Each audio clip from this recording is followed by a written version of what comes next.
नमस्ते दोस्तों, आज सुनिए वर्तमान हिंदी साहित्य के अग्रगण्य लेखकों में स्थान रखने वाली डॉक्टर उर्मिला शुक्ल की लिखी हुई कहानी स्वप्न और हकीकत के बीच।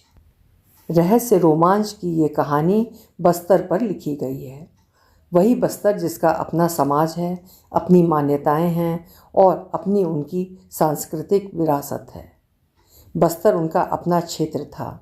वहाँ के जंगल उनकी जीविका के साधन थे, किंतु धीरे धीरे उनके जंगल उनके नहीं रहे।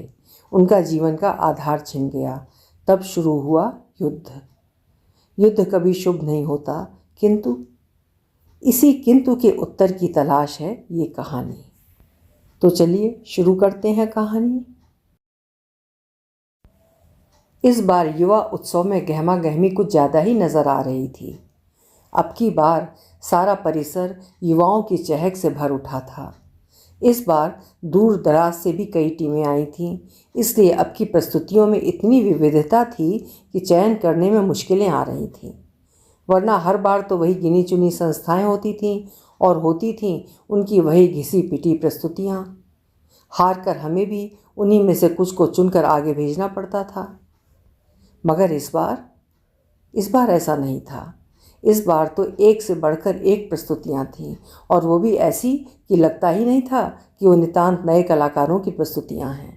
उनकी कला मंजे हुए कलाकारों को भी मात कर रही थी। इसीलिए इस बार हमने बाहर से विशेषज्ञ भी बुलाए थे, ताकि जो टीमें चुनी जाएं वे हर दृष्टि से सर्वश्रेष्ठ हों और आगे जाकर सर्वश्रेष्ठ प्रदर्शन करें। दरअसल हम पूर्वोत्तर जोन में शामिल थे, और इस जोन में आने वाले सभी राज्यों की लोक विरासत इतनी समृद्ध है कि देखने वाले मंत्रमुग्ध रह जाते। इसीलिए तो कभी ओडिशा तो कभी आसाम की प्रस्तुति बाजी मार जाती थी और हमें दूसरा या तीसरा स्थान ही मिल पाता था। और पिछली बार तो हमें सांत्वना पुरस्कार से ही संतोष करना पड़ा था। ऐसा नहीं है कि हमारे पास लोक विरासत नहीं है। बहुत समृद्ध रहा है हमारा लोक और विविधताओं से भरा हुआ। मगर हालात, इधर कुछ वर्षों से हालात कुछ ऐसे रहे कि हमारी सारी कलाएं बारूद के ढेर में दब गईं और कला के विकास के लिए जो माहौल चाहिए वो नहीं मिल पाया था। और हमारी तमाम कोशिशों के बाद भी इस कार्यक्रम में वनांचल की भागीदारी नहीं हो पा रही थी। पर इस बार ऐसा नहीं था। इस बार हमारे बस्तर और सरगुजा से भी टीमें आई थीं। कर्मा, सैला, माड़िया, गौरा और नाचा की तो कई कई टीमें आईं, और उनकी गूंज से हमारा पुरखौती आंगन भर उठा था। सब अपनी अपनी तैयारियों में व्यस्त थे, इसलिए हमारे हौसले भी बुलंद थे और चाह रहे थे कि इस बार हमारी प्रस्तुति ही सर्वश्रेष्ठ रहे। कलाकार अपनी प्रस्तुतियों के लिए तैयार थे।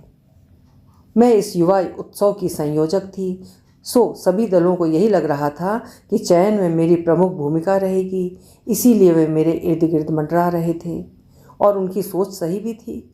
उनकी पहली प्रस्तुति तो मुझे ही देखनी थी, पर मेरी इच्छा थी कि चयन बिना किसी पक्षपात के हो और बेहतरीन प्रस्तुति ही चुनी जाए। इसीलिए मैंने लोक कला विशेषज्ञों को भी आमंत्रित किया था। सबसे पहले सैला नृत्य की प्रस्तुति थी, सो नर्तक दल कौड़ियों से सजा सींग वाला मुकुट लगाए मादर की थाप पर थिरकने को आतुर थे। इस बार हर नृत्य के कई कई दल आए थे, सो उनकी आपसी प्रतियोगिता भी थी। सो हर दल अपना बेहतर देने की कोशिश कर रहा था। मंच सज्जा भी सैला के अनुरूप ही रखी गई थी, सो मंच पर पौधों के बड़े बड़े गमले रखे गए थे ताकि जंगल का दृश्य साकार हो सके। बाकी दलों की प्रस्तुति भी अच्छी थी, मगर दक्षिण बस्तर की प्रस्तुति का तो कोई जवाब ही नहीं था।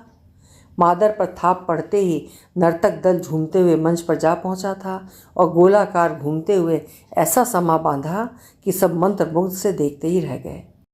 और नृत्य के अंतिम चरण में मादर के थाप के साथ साथ नृत्य इतना क्षिप्र हो उठा था कि सारा परिसर ही झूम उठा था।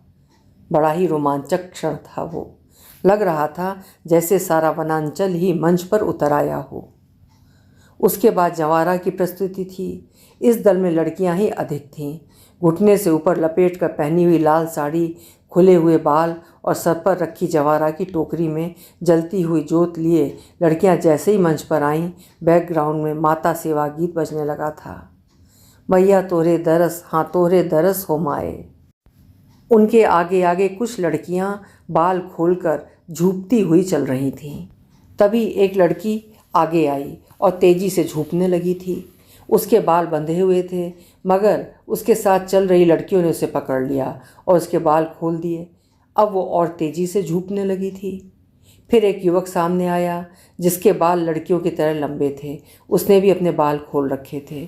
उसके माथे पर लंबा सा काला टीका लगा था। उसकी घनी दाढ़ी, लंबी लंबी मूछें थीं और उसके हाथ में मिट्टी का एक पात्र था जिसमें से ढेर सारा धुआं उठ रहा था। उस पात्र को उसने उस लड़की के सामने रखा और उस पर ढेर सारी धूप, अगर और घुंघरू छिड़का और उस धुएं को वो अपने हाथों से हवा देकर उस लड़की के चेहरे पर फेंकने लगा था। अब उस लड़की का झूपना और तेज हो उठा था और गाने का स्वर भी। स्टेज पर अब गाढ़ा धुआं फैल गया था। तभी पीछे से दौड़ता हुआ एक युवक सामने आया। उसके हाथ में त्रिशूल था।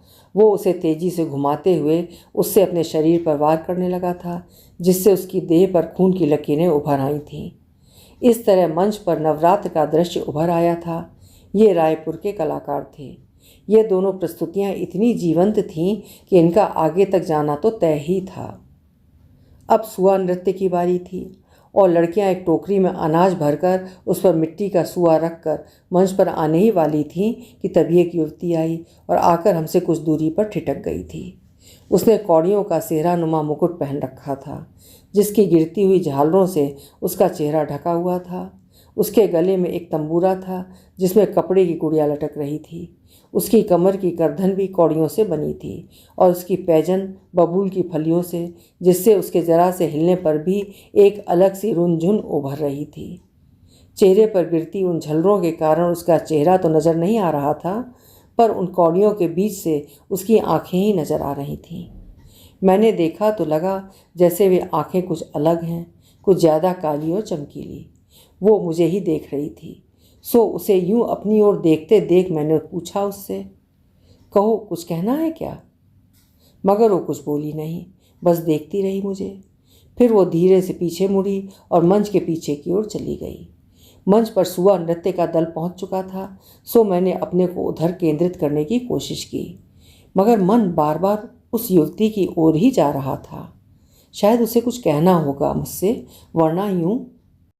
अब मंच पर सुआ नाच नाचती लड़कियां लय में ताली बजाते हुए गा रही थीं। त नारी न ना मोर न नरी ना हो सुआ ना तिरिया जन्म जनी दे, मोर सुआ ना तिरिया जन्म जनी दे। उनके नृत्य की गति तीव्र से तीव्रतर होती जा रही थी और सुआ नृत्य की वो प्रस्तुति अभी पूरी तरह से खत्म भी नहीं हुई थी कि वो फिर आ गई थी। अब कि वो मेरे बिल्कुल पास आ खड़ी हुई थी। क्या बात है?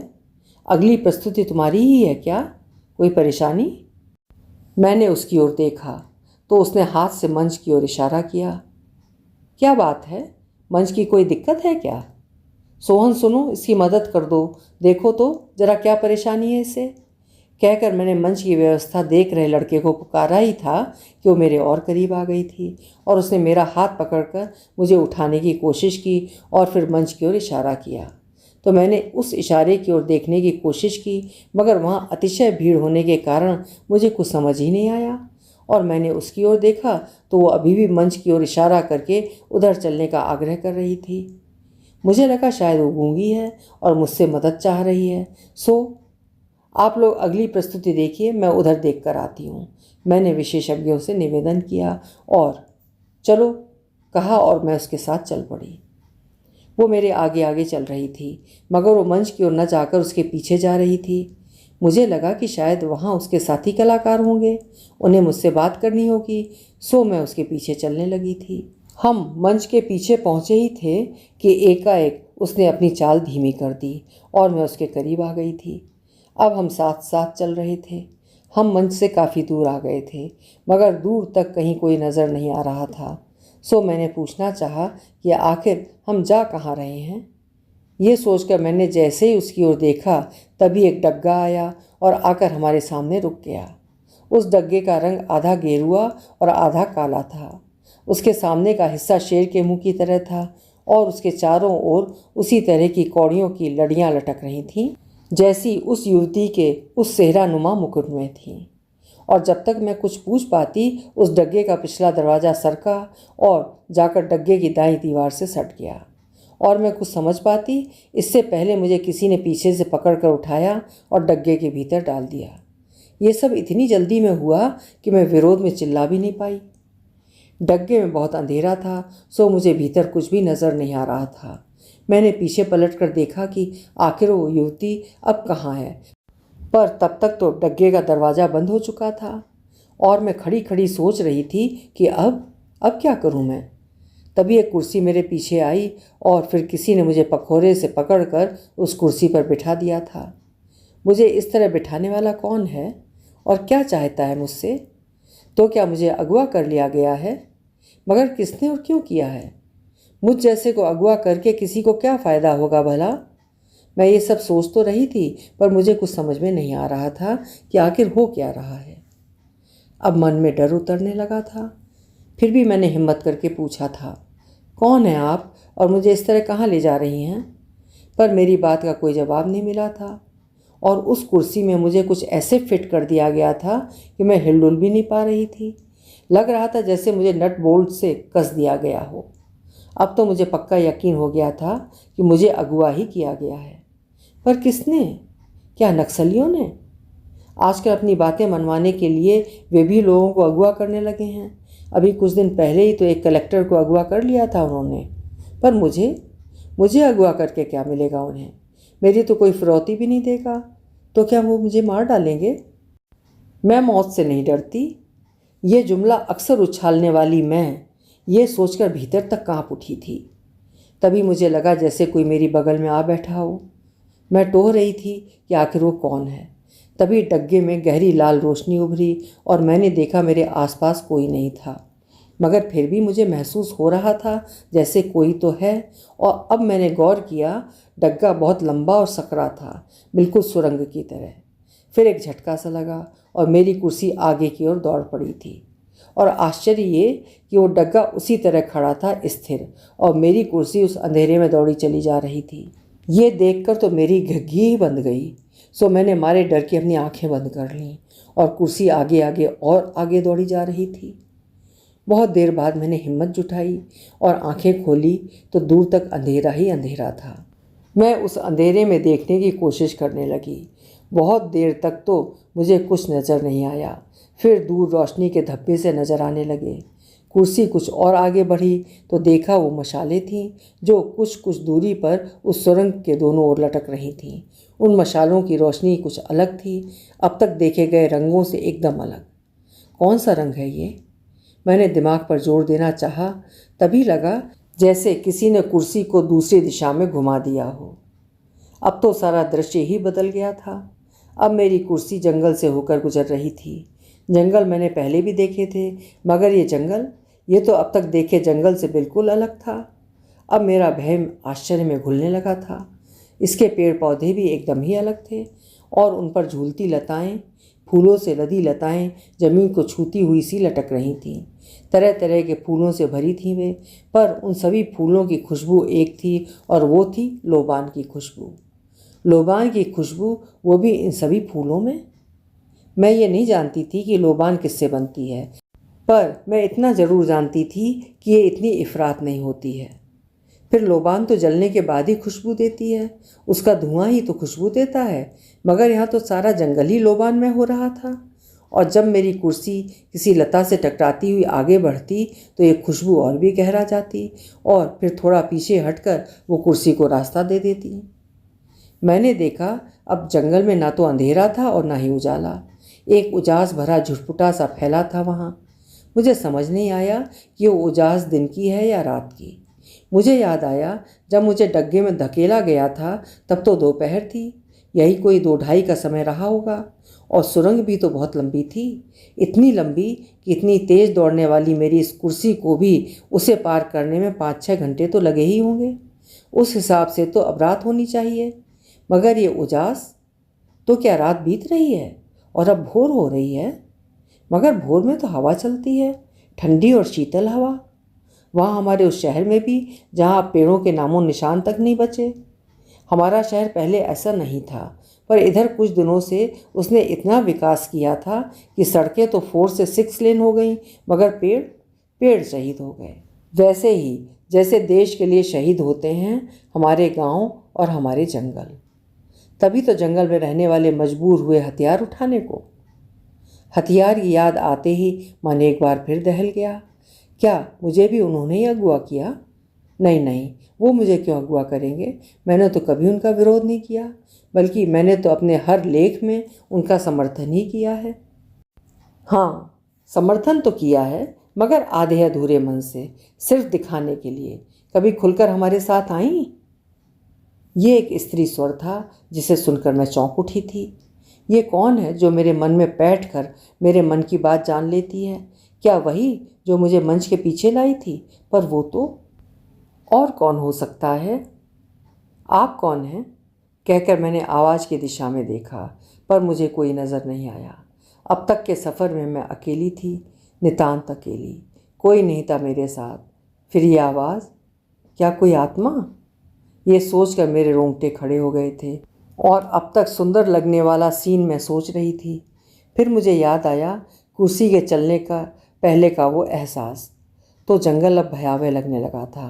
फिर तो डर मेरे भीतर इस कदर बैठा कि मुझे अपनी सांसों की आवाज़ भी डराने लगी थी, और मैंने कुछ देर के लिए अपनी सांसें भी रोक ली थी कि तभी मेरी कुर्सी एक लता से जा उलझी, और आश्चर्य, अब तक किनारे होकर रास्ता देती लताओं की तरह वो दूर नहीं हटी, बल्कि आगे बढ़कर उसने मुझे अपने में लपेट लिया और ऊपर उठ गई थी, एकदम साए से, जैसे फांसी का फंदा लगाने वाला ऊपर उठता है। और पेड़ के ऊपर बिल्कुल फुनगी पर पहुंचकर मैंने देखा वहाँ एक रंग बिरंगी चिड़िया बैठी थी और वो उड़ने के लिए अपने डैने तौल रही थी। उसकी आंखें वैसी लाल थीं जैसी उस डग्गे में रोशनी थी। मेरी कुर्सी जैसे ही वहाँ पहुँची, मुझे लगा जैसे किसी ने मुझे दोनों पखौरों से पकड़ कर उठाया और उस चिड़िया के पंजों में दे दिया हो। और मैं, कौन है आप और मुझे कहाँ ले जा रहे हैं? मैंने कहना चाहा था, मगर कह नहीं पाई थी। दहशत के मारे मेरी आवाज़ होसी गई थी। मैंने अपने आजू बाजू देखा, पर वहाँ कोई भी नहीं था सिवा उस चिड़िया के। मैंने देखा उसकी आंखें अब जल बुझ रही थीं। फिर वो धीरे धीरे ऊपर उठने लगी थी और उसके साथ मैं भी। मैंने देखा उसने मेरे दोनों हाथों को अपने पंजों में जकड़ रखा था और मैं उसमें लटक रही थी। और ये देखते ही मेरी चीख निकली और आसमान में फैल गई, मगर वो चिड़िया, उस पर चीख का कोई असर नहीं हुआ। वो उड़ती ही जा रही थी, ऊपर ऊपर और ऊपर। अब हम इतने ऊपर पहुंच गए थे कि हमारे नीचे बादलों का एक सागर सा फैल गया था। तरह तरह के बादल, काले, भूरे और सफ़ेद बादल। नीले आसमान में उड़ते बादल अलग अलग आकृतियां बना रहे थे। कहीं वे बर्फ़ के पहाड़ से खड़े नज़र आ रहे थे, तो कहीं धुनकी हुई रुई की तरह फैले हुए। और कोई समय होता तो मैं उन बादलों को घंटों निहारती, मगर उस समय तो मेरी जान उस चिड़िया के चंगुल में थी और वो मुझे लिए उड़े जा रही थी, ऊपर ऊपर। पर कहाँ? मैं पूछना चाहती थी, मगर पूछती किससे? बहुत देर तक ऊपर और ऊपर की उड़ान भरने के बाद अब वो चिड़िया नीचे उतर रही थी। पर हम जैसे जैसे नीचे उतर रहे थे, सफ़ेद और भूरे बादल स्याह होते जा रहे थे।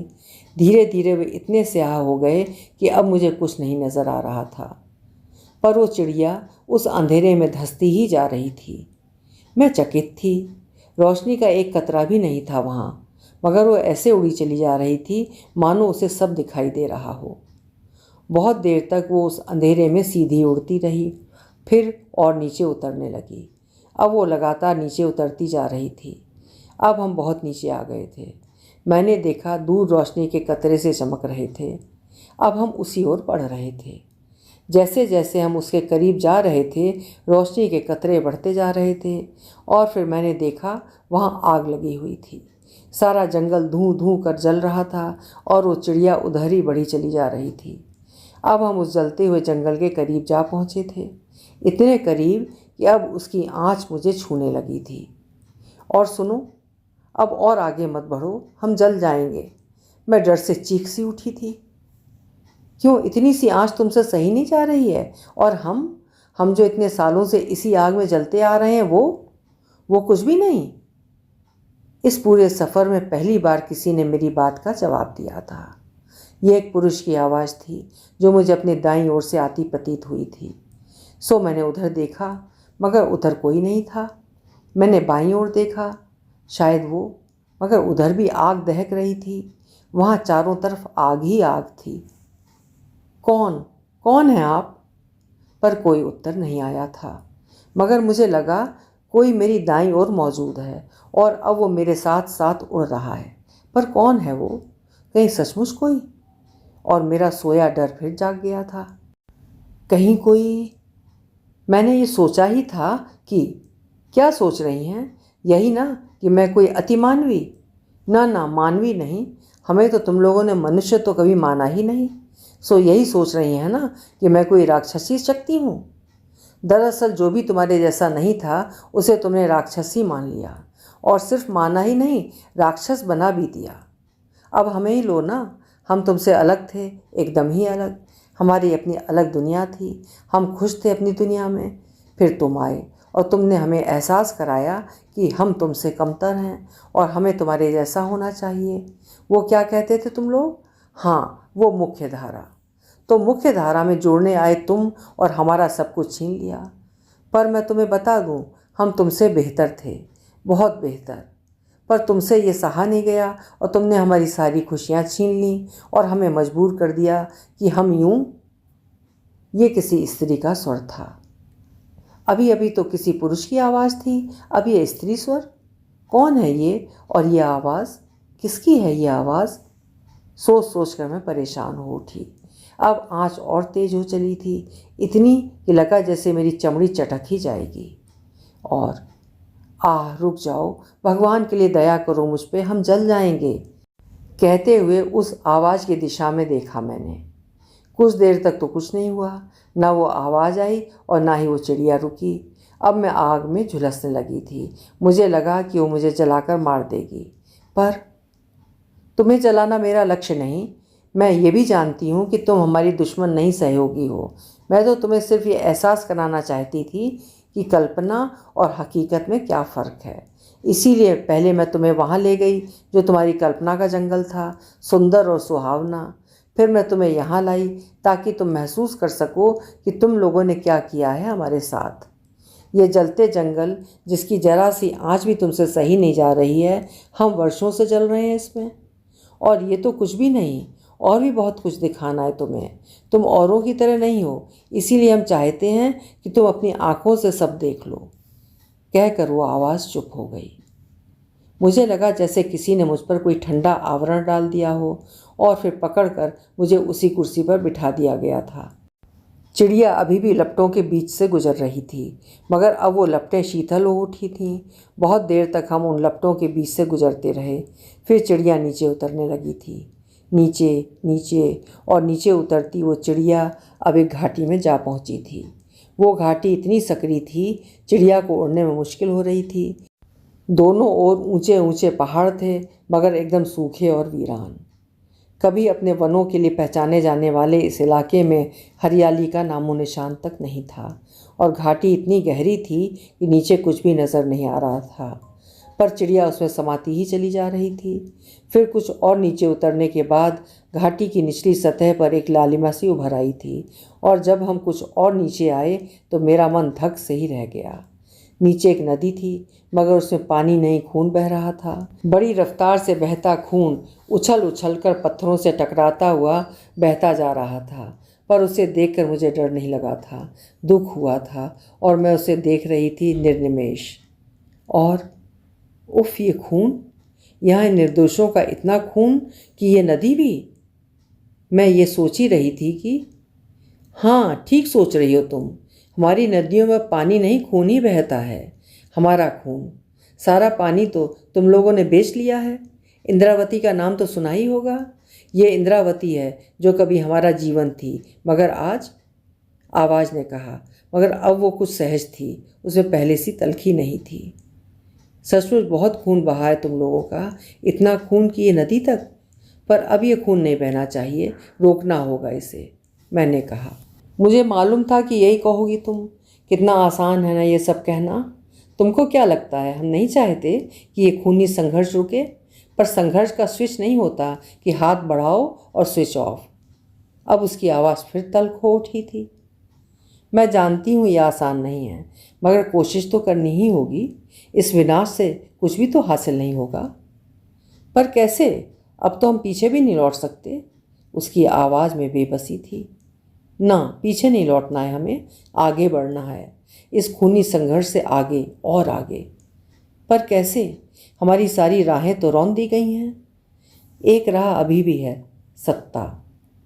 सत्ता ही तो चाह रहे हैं हम, अपनी अलग अलहदा सत्ता जो हमारी हो, जहाँ हमारा अपना वजूद हो, हमारा अपना कानून हो। अब उसकी आवाज़ में आवेश उभर आया था। नहीं, अलग सत्ता नहीं, ये सोच अलगाव की ओर ले जाती है, और अलगाव कमज़ोर करता है हमें, और उस कमज़ोरी का फ़ायदा उठाता है कोई और। इसलिए अलगाव की नहीं, सम्मिलित राह अपनानी होगी। इसी सत्ता में अपनी भागीदारी सुनिश्चित करनी होगी, मगर अपनी शर्तों पर। मगर कैसे? हमारे साथी या तो मारे जा चुके हैं, या फिर वे सब बंधक हैं। बूढ़ों तक को नहीं छोड़ा उन्होंने। बची हैं तो हम औरतें और बच्चे। कोई नहीं है जो आगे आए। फिर कौन करेगा ये सब? क्यों? तुम किसी से कम हो क्या? आज तुम ही तो मुझे यहाँ लाई हो और मुझे ये सब दिखाया, और सिर्फ दिखाया ही नहीं, कुछ इस तरह से दिखाया कि और औरतें क्या नहीं कर सकती, वे सब कुछ कर सकती हैं। कहकर मैंने उस आवाज़ की ओर देखा। अब मुझे विश्वास हो चला था कि मेरे साथ चलने वाली ये आवाज़ उसी लड़की की है जो मुझे वहाँ मंच के पास नजर आई थी। हाँ, पर मैं अकेली क्या कर पाऊँगी? अकेले नहीं, लोगों को अपने साथ लो। फिर तुम्हारे पास तो ये कला भी है, और ये अदृश्य रहने का जादू भी तो है। तुम्हारी वो आवाज़ सुनकर तो मेरी जान ही निकल गई थी। मुझे लगा था कि कहीं कोई भूत है। मुझे माफ़ कर दो, मैं तुम्हें डराना नहीं चाहती थी, पर मजबूर थी। मुझे यही आदेश मिला था। और हाँ, जो तुमने देखा ये जादू नहीं है, जड़ी बूटियों से बना एक लेप है, जिसे लगाने से आदमी मौजूद तो रहता है, पर किसी को नज़र नहीं आता, और लेप हटाते ही फिर वो नज़र आने लगता है। देखो, मैं ये लेप हटाती हूँ। मैंने देखा, वो मेरे सामने थी। इतना ही नहीं, एक जड़ी तो ऐसी भी होती है जिसे मुंह में रखकर हम अपनी आवाज़ भी बदल लेते हैं। औरत, आदमी और जानवर जिसकी चाहें उसकी आवाज़ निकाल सकते हैं, जैसा मैंने उस समय किया था जब तुम चिड़िया के पंजे से लटक रही थी। और ये जड़ी बूटी सिर्फ मेरे बाबू ही पहचानते हैं। कहते हुए उसके चेहरे पर गर्व सा उभर आया था। पर अब ये कला बाबू के साथ ही खत्म हो जाएगी। कहते हुए उसके चेहरे पर उदासी उतर आई थी। तो ये सब तुम सीख लो ना उनसे, इस लड़ाई में बहुत काम आएगी। ये कला वो मुझे नहीं सिखा सकते, लड़की हूँ ना इसलिए। मगर तुम्हारे यहाँ तो लड़की और लड़के में कोई फ़र्क नहीं किया जाता है फिर? हाँ, इसके पीछे भी आप लोग ही हैं। हम लोग? हाँ, आप लोग। आपके समाज के लोलुप पुरुषों ने हमसे हमारी कला की विरासत, हमारा अधिकार भी छीन लिया। हमारे समाज में समाज से बाहर संबंध बनाना मना है। इससे हमारी ये शक्तियाँ वापस लौट जाती हैं। इसीलिए हम समाज के भीतर शादी करते थे, पर जब से तुम लोग आए, तुम लोगों ने सब छीन लिया। तुम्हारे पुरुषों ने हमें अपना शिकार बनाया, कभी ज़बरदस्ती तो कभी फुसलाकर, और उनके किए का दंड पाया हमने। हमारी कलाएँ लुप्त होती चली गईं। फिर हमारे सिरहा ने नियम बना दिया कि लड़की को कुछ भी नहीं सिखाना है। और लड़के, वे भी कहाँ सीख पा रहे, उन्हें भी तो उठा ले जाते हैं वे। इसीलिए तो हमारी कलाएं, हमारी अलौकिक शक्तियाँ मरती जा रही हैं। पर मैं अपने बाबू की कला को मरने नहीं दूंगी। इसीलिए तो मैं अपने इस बेटे को हमेशा साथ रखती हूँ, उनकी नज़रों से बचाकर, कहकर उसने तंबूरे पर हाथ फेरा। मैं ये देखकर चकित रह गई कि जो अब तक मुझे तंबूरा नज़र आ रहा था, वो तंबूरा नहीं, बच्चा था। उसे उसने लताओं से बने जाल से अपने गले में कुछ इस तरह बांध रखा था कि वो एकदम उसके सीने से सटा हुआ था। तो क्या वो जंगल वाला दृश्य, वो लोबान वाली लताएं, वो सब भी? हाँ, वो हमारी सम्मोहन कला थी। उससे हम जो चाहें दिखा सकते हैं। तो क्या वो सब भी तुम्हारा सम्मोहन ही था? वो जलते हुए जंगल, वो खून वाली नदी? नहीं, वो हकीकत थी, और ये सब तुम लोगों की ही देन है। कहते हुए उसका स्वर फिर तल्ख हो उठा था, मगर जल्दी ही उसे इसका एहसास हुआ। और मुझे माफ़ कर दो, पर मैं क्या करूं? जब भी मुझे वो सब याद आता है, मैं अपना आक्रोश रोक ही नहीं पाती। तुमको नहीं मालूम कि हमारा जीना किस कदर दूभर कर दिया गया है। खाने को अन्न नहीं, पीने को पानी नहीं, रहने को घर तक नहीं है हमारे पास। चलो तुम चलकर देख लो ना कि किस तरह जी रहे हैं हम। कहकर उसने चुटकी बजाई और चुटकी के बजते ही वो पक्षी अपने दाईं ओर मुड़ चला था।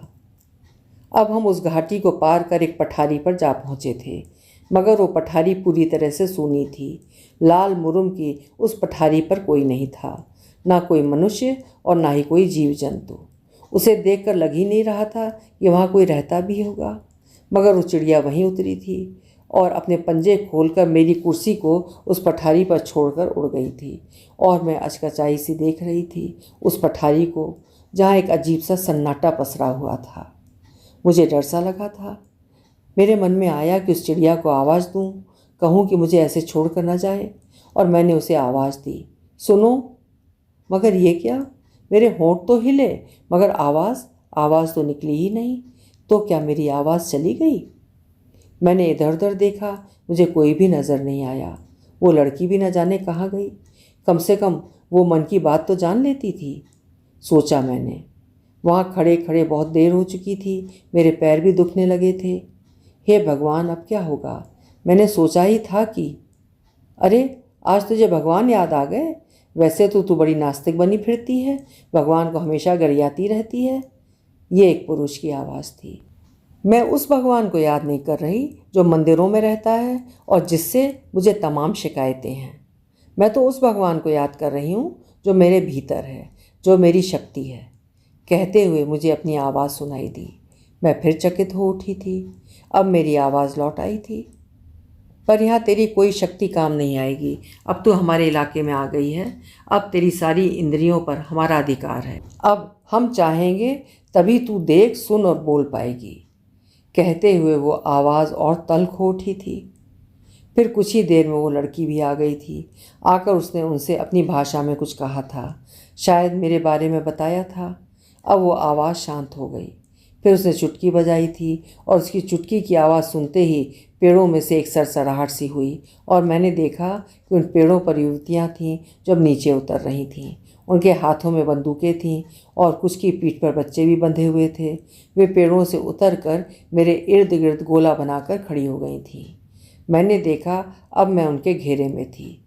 अपने को यूं घिरा हुआ पाकर मुझे डर सा लगा, और डरने का कोनो बात नहीं है। अब कोई कुछ नहीं करेगा। मैं तेरे को परखना चाहा था, इसीलिए मैंने गुस्सा किया।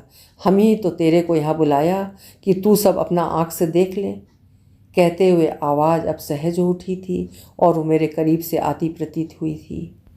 फिर मैंने देखा कि मेरे दाईं ओर एक पुरुष आ खड़ा हुआ था। उसका रंग काले ग्रेनाइट की तरह था। उसने अपने गले में कौड़ियों की माला पहन रखी थी। उसके बाल लटके हुए थे और पीठ से होते हुए कमर तक फैले हुए थे।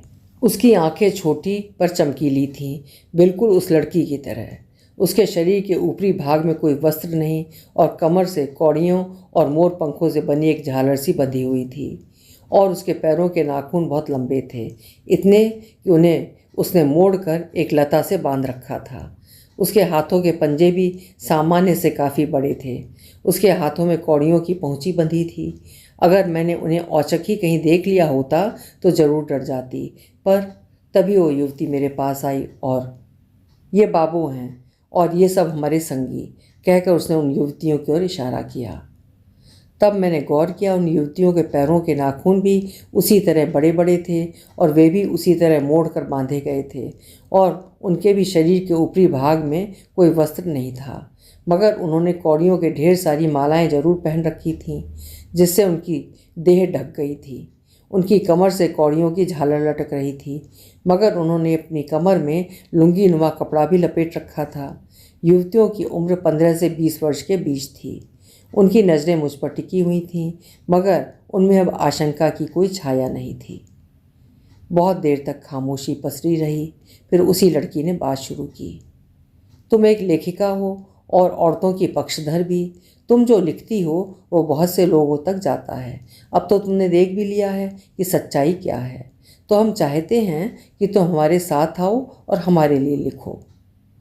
मैं तो हमेशा से तुम लोगों के साथ ही रही, तुम्हारा पक्षधर ही रही हूँ मैं, और अभी भी हूँ, क्योंकि मुझे लगता है कि तुम्हारे साथ अन्याय होता रहा है और उसका विरोध कतई गलत नहीं है। विरोध हो पर बंदूक से नहीं, शांति से, महात्मा गांधी की तरह।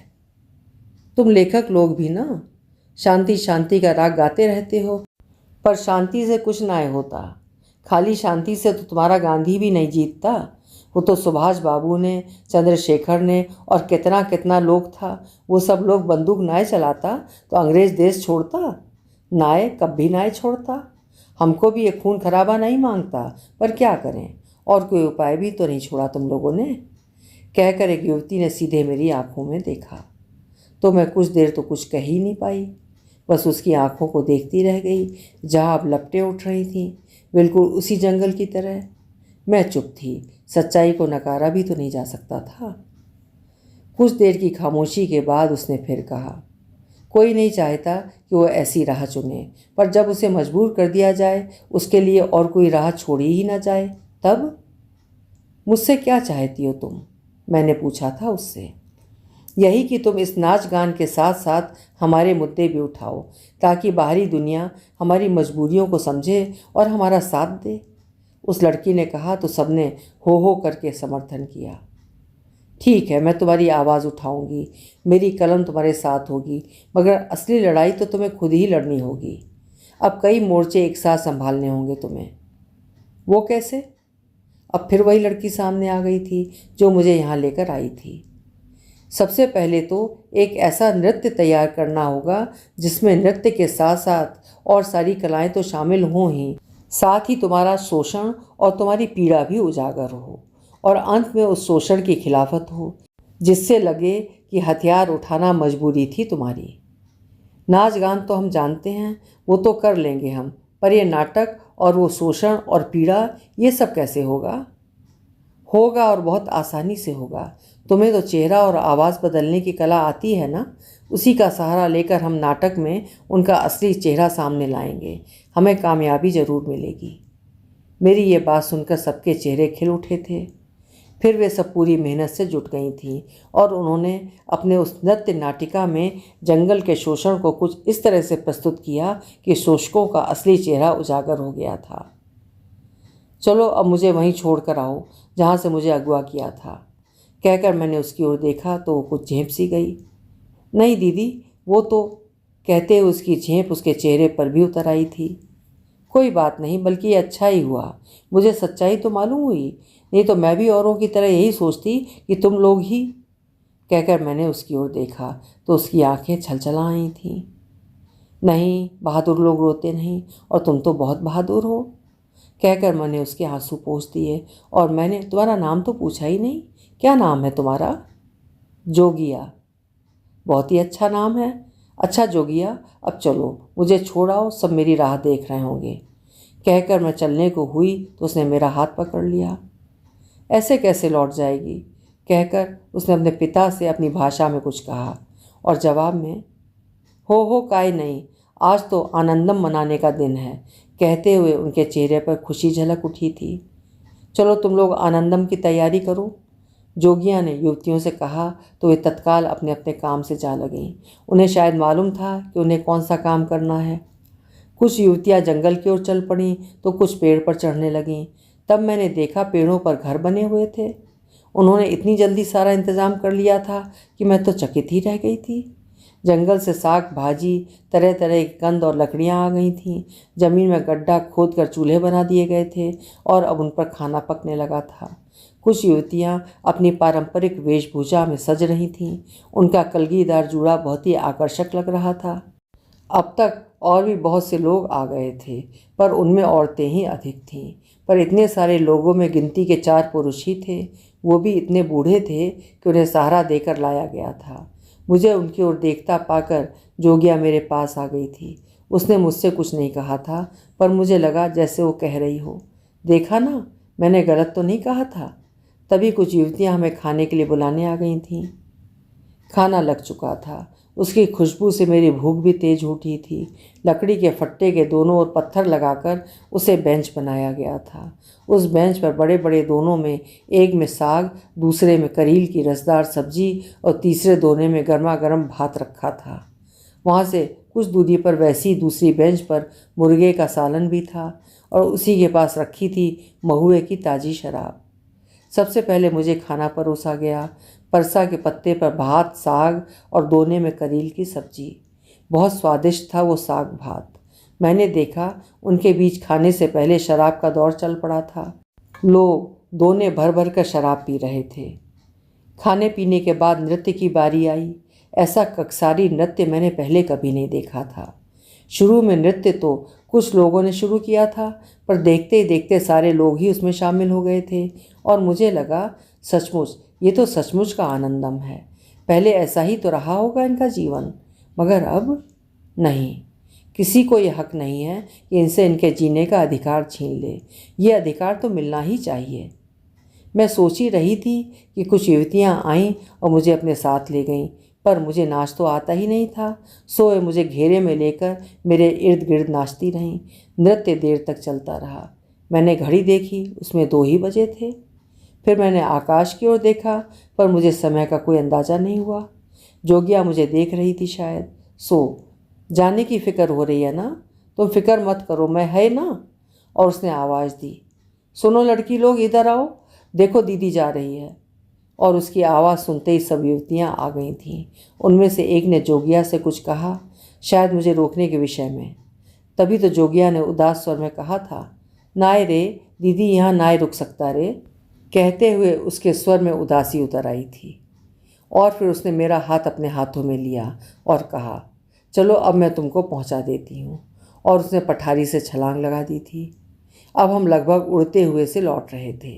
मुझे आश्चर्य हो रहा था, उसके साथ साथ मैं भी उड़ रही थी, पर मुझे अब ना तो डर ही लग रहा था और ना ही थकान। हम जंगल के बहुत ऊपर उड़ रहे थे और मैंने देखा आकाश में चांद चमक रहा था। मुझे याद आया कि आज तो अमावस है। मैंने सोचा अमावस को चांद, और मेरे होठों पर एक मुस्कान दौड़ गई। मैंने फिर देखा उस अमावस के चांद को जो अब मुझे ही देख रहा था। फिर मेरी मंजिल आ गई थी। अच्छा दीदी, हमारा ख्याल रखना, कह कर वो लौट चली थी और मैं उसे जाते हुए देख रही थी। अरे ये यहाँ लेटी है इस अंधेरे में, और हम कहाँ कहाँ ढूंढते फिर रहे थे। क्या हुआ तुझे, तू ठीक तो है ना? कहकर अनुजा ने पहले मेरे माथे पर हाथ रखा, फिर कलाई पकड़कर नब्ज देखी, फिर सब ठीक है, फिर तू यहाँ ऐसे? कहती अनुजा के चेहरे पर चिंता झलक उठी थी। कुछ नहीं, लगता है कि मुझे चक्कर आ गया होगा, तभी तो मैं ऐसे ज़मीन पे। कहकर मैंने उस ओर देखा जहाँ से मुझे उस डग्गे में धकेला गया था, मगर वहाँ कुछ भी नहीं था, ना वो डग्गा और ना ही उसके निशान। सुनना, जरा टॉर्च से उधर दिखाना, वो उधर। कहकर मैंने उस ओर इशारा किया जहाँ वो डग्गा खड़ा था। मैं देखना चाहती थी उस डग्गे के टायरों के निशान, मगर वहाँ कोई निशान नहीं था। लगता है मुझे सचमुच चक्कर ही आया होगा, तभी तो मैं यहाँ इस तरह ज़मीन में पड़ी हूँ। मगर वो डग्गा, सोचते हुए मैंने उठने की कोशिश की, मगर मैं उठ नहीं पाई और लड़खड़ा गई। अरे ऐसे मत उठो, फिर चक्कर आ गया तो। कहकर अनुजा ने मुझे कंधे से थाम लिया था। और सिलेक्शन का क्या हुआ, मैं तो बीच में ही। कहकर मैंने अनुजा की ओर देखा। तुम चिंता मत करो, तुम्हारे जाने के बाद मैंने बाकी प्रस्तुतियां रुकवा दी थीं। कल बुलाया है सबको। तुम ये सब मत सोचो, बहुत सोचती हो तुम, तभी तो इस कदर चक्कर आ रहे हैं। चलो आज तुम मेरे घर चलो, रात में कोई ज़रूरत पड़ी तो। मुझे कुछ नहीं हुआ है, बस ज़रा सा चक्कर ही तो आया था। अब बिल्कुल ठीक हूँ मैं, मुझे घर छोड़ दो प्लीज़, बहुत ज़रूरी काम है। मैंने उसकी चिरौरी की। ठीक है, पर एक शर्त पर। एक क्या, तेरी तो 100 शर्तें मंजूर हैं, बोल। कहकर मैंने उसकी ओर देखा। यही कि सिलेक्शन को लेकर तू कोई टेंशन नहीं लेगी। मैं जानती हूँ तुझे चक्कर भी इसीलिए आया होगा। सब ठीक होगा यार, तू फिक्र मत कर। कुछ अनईजी लगे तो फ़ोन करना, बाय। कहकर अनुजा चली गई। पर मैं देर तक वहीं खड़ी रही। दिमाग में वही सब घूमने लगा था। क्या था वो सब? सोचते सोचते सिर चकराने लगा, तो भीतर जाकर लेट गई। मगर नींद का तो कहीं अता पता नहीं था। ना जाने कितनी देर तक करवटें बदलती रही। फिर कब नींद आई भी या नहीं, मुझे कुछ भी याद नहीं था। मुझे अगर कुछ याद था तो वो डग्गा, वो जंगल और वो लड़की। रात भर आंखें यही सब देखती रहीं। जैसे तैसे भोर हुई थी। सिर इतना बोझिल था कि लग रहा था जैसे किसी ने वजनी पत्थर बांध दिया हो। सिर में तेल डाला, बाम भी लगाया, मगर कोई फ़र्क नहीं पड़ा। मन तो कर रहा था कि कहीं ना जाऊं, पर जाना तो ज़रूरी था, अधूरा काम जो पूरा करना था। सो मन मारकर तैयार हुई और चल पड़ी। वहाँ पहुंचकर देखा बहुत से दल आ चुके थे और वे अपने अपने समूह में खड़े थे। कुछ ही देर में अनुजा भी आ गई और कैसी हो, तबीयत तो ठीक है ना, कहते हुए मेरे पास ही आ गई थी। हाँ, बस सिर कुछ भारी सा है। तू ना सोचती बहुत है। मैंने कहा था ना, काम को काम की तरह ही ले, जान पे मत ले, कहकर वो सोहन को मंच के लिए निर्देश देने लगी। तब तक बाकी साथी भी आ गए थे और विषय के विशेषज्ञ भी। उन्हें देखकर कल की बात के लिए मुझे शर्मिंदगी सी हुई। मेरे कारण ही तो इन्हें आज फिर से आना पड़ा। मैं आप लोगों से क्षमा चाहती हूँ, कल मेरे कारण। मैंने कहा, अरे कैसी बात करती हैं, होता है, कभी कभी वो हो जाता है जो हम नहीं चाहते, नाचा के ख्यात कलाकार सुनऊ राम ने कहा। तो बाकी दोनों ने उनका समर्थन किया। मंच भी तैयार हो चुका था। आज की पहली प्रस्तुति गौरा नृत्य थी।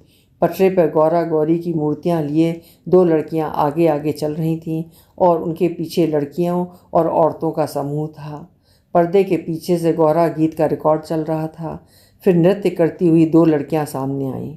कुछ देर बाद फिर दो, और धीरे धीरे प्रारंभ होकर नृत्य अब तीव्र हो उठा था।